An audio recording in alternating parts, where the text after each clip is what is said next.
Magluluto tayo ngayon ng chicken curry at ito ngayong aking gagamitin mga kami.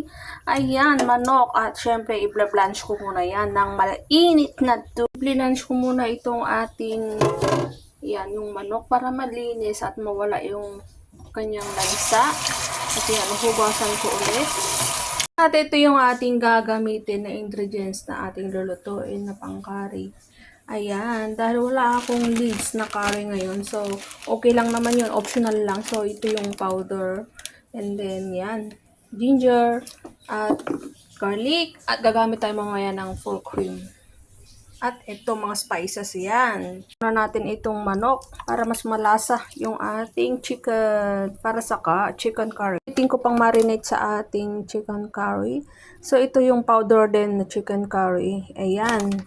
So, lagyan ko siya ng powder din nun. Tsaka, syempre, dahil manok nga yan, lagyan ko ng ito, chicken seasoning powder.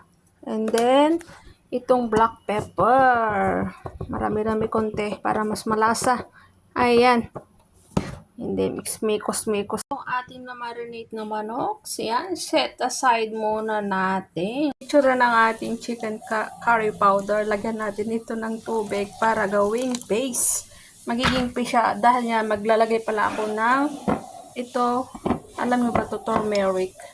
Mag-a-add ako ng konti. Ayan. Oh, yan. And then, gawin ko siyang paste. Yung itsura ng ating chicken curry powder, naging paste na siya. Yan. Yan.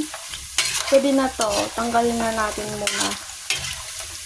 Dito, hapok lang yan, guys. So, ayan. Pwede na natin igisa. Igisa ko na yung ating sibuyas, bawang, luya.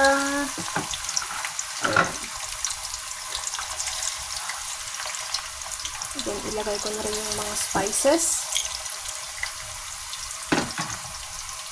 Light brown na yung ating mga bawang, sibuyas at luya. Ayan. Ilagay na natin itong ginawa kong chicken curry paste. Ayan.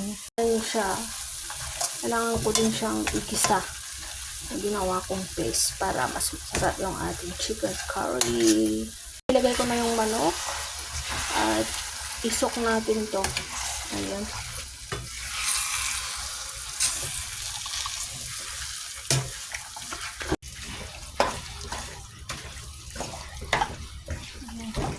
Kailangan natin halo-haluin kasi didikit yan sa may palayok. Tayo ng tubig pang cook sa karne. Sakto lang din naman.